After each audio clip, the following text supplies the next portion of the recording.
Hai guys, balik lagi dengan Gita di Flash Daily. Jadi sejak masuknya Huawei ke Entity List Amerika Serikat 2 tahun yang lalu, kayaknya sih bikin Huawei ini harus muter otak banget ya.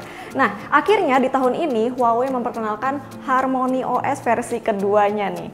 Nah, jadi Harmony OS ini bukan cuma sekedar operasi sistem mobile biasa, tapi Huawei itu menjadikannya sebuah ekosistem untuk semua device IoT. Nah, jadinya ini bakal ngerangkul semua device, nggak cuma produk Huawei aja. Jadi satu untuk semua, semua buat satu. Dan nantinya PC, smartphone, tablet itu bakal dijadiin sebuah pusat kendali ataupun control panel yang untuk mengatur semua device IoT yang terdeteksi oleh Harmony OS. Lebih simpel tampilannya, yang pastinya lebih canggih juga, dan praktis penggunaannya karena kita nggak perlu install aplikasi pihak ketiga. Nah, kira-kira Harmony OS ini bakal selevel nggak nih sama Android ataupun iOS? Oke, kalau gitu pastiin tonton video ini sampai habis karena aku udah highlight keunggulannya Harmony OS. Secara visual, Harmony OS sekilas mirip kombinasi antara iOS dan juga Android. Pengguna juga dapat memegang kendali secara penuh di mana tampilan widget dapat di-customize sesuai dengan selera. Dan sistem kendali dibuat sangat simpel hanya dengan mengaktifkan kontrol panelnya saja.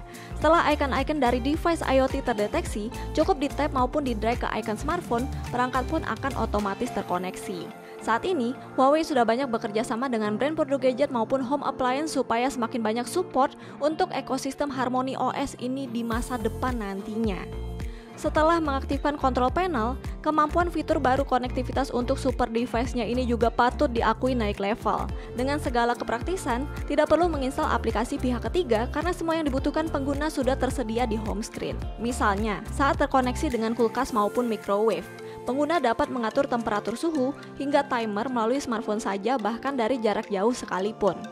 Di Cina, informasi rute transportasi seperti bis sudah tersedia di home screen dan juga pembayarannya dapat dilakukan hanya dengan tap di smartphone saja. Fungsi kamera di smartphone juga bisa sharing dengan drone hingga action cam, yang artinya kita akan mendapatkan multiple angle sekaligus dalam satu waktu yang sama dan dapat dikendalikan via smartphone saja, memungkinkan pengguna mengoperasikan isi smartphone meskipun berada jauh dari smartphone-nya, seperti chatting, kirim file, dan sebagainya, dengan cara drag ke tablet maupun laptop yang sudah pairing sebelumnya.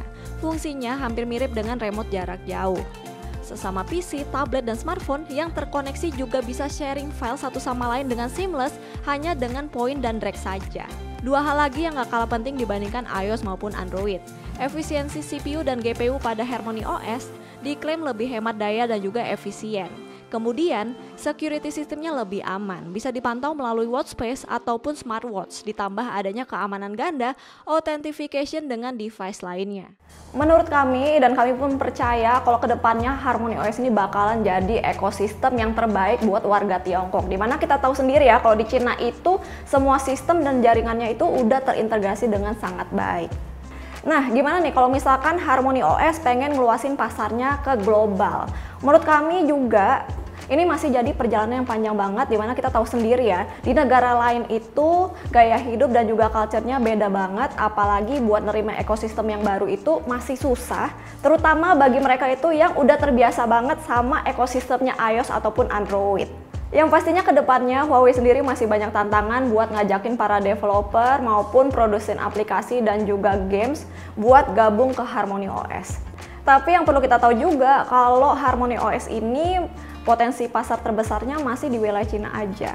Tapi kayaknya nggak ada yang mustahil ya buat Huawei ke depannya. Kita masih tunggu terus inovasi dari Huawei dan semoga sukses buat Huawei ke depannya. Makasih banget buat teman-teman yang udah nonton video ini sampai habis. Aku juga pengen tahu nih pendapat kamu soal Harmony OS dari Huawei ini. Tulis aja di kolom komentar. Jangan lupa buat nyalain lonceng notifikasinya supaya kamu nggak ketinggalan update dari Flash Gadget Channel. Dan sampai jumpa di Flash Daily selanjutnya guys. Bye!